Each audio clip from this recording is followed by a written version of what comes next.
எப்படி சாப்பிட்றோங்கிறத பொறுத்து நமக்கு ஆற்றல், நம்முடைய சக்தி பெருகும்.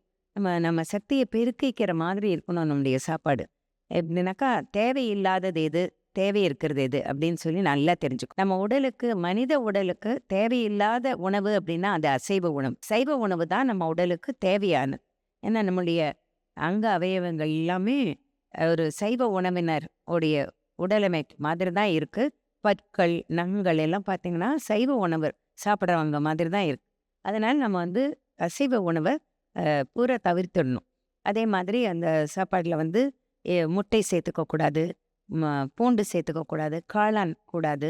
அதே மாரி இந்த வேகமா சமைக்கக்கூடிய அந்த மைக்ரோவேவ் ஓவன் சொல்லுவாங்கல்ல, அது கூட உபயோகிக்கக்கூடாது. ஏன்னா, அதுலலாம் நெறைய அந்த கதிர்கள் வரதுனால, அப்புறமா நம்மளுக்கு நெறைய கஷ்டங்கள் ம வாய்ப்பு இருக்கு. அதனால அதெல்லாம் நம்ம இது பண்ணிடணும். அதனால எனர்ஜி கன்சர்வேஷன் நம்மளுக்கு எவ்வளவு அ ஆற்றல சேமிச்சு, அத பெற்றுட்டு சேமிச்சு வைக்கக்கூடிய ஒரு அறிவுபூர்வமா நம்ம சாப்பாடு இருக்கணும் அப்படின்னு சொல்றாங்க. Patterns of food intake improve energy levels. அப்ப எந்த மாதிரி நம்ம சாப்பிடணும் அப்படிங்கிறத நம்ம பார்க்கணும். அதான் பசித்து தான் புசி அப்படின்னு சொல்லுவாங்க தமிழ்ல. பசித்து புசி அப்படிங்கும்போது நம்ம பசிக்காம சாப்பிட்டுடுறோம் நிறையா. பசித்து புசிங்கிறது நினைவு இருக்காது. ஏன்னா நேரம் ஆயிடுச்சு, வேலையெல்லாம் முடியணும். அதுவும் பெண்கள் பார்த்தீங்கன்னா, சமையல் ரூம்ல வேலையெல்லாம் சீக்கிரமா முடிச்சிடணும். ஏன்னா சீரியல் வருதுல்ல, பார்க்கணுமே.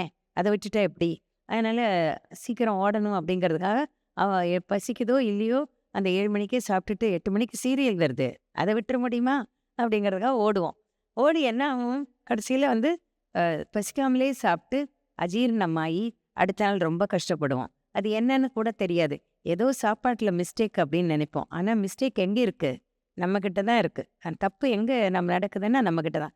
பசிக்காமலேயே சாப்பிடுறோம். அதனால தான் பேட்டர்ன்ஸ் ஆஃப் ஃபுட் இன்டேக். அப்புறம் அவசர அவசரமா வேற சாப்பிடுவோம். அந்த மாரி சாப்பிடவே கூடாது. சாப்பாட்டுல மாத்திரம் எப்பவுமே அவசரமே இருக்கக்கூடாது.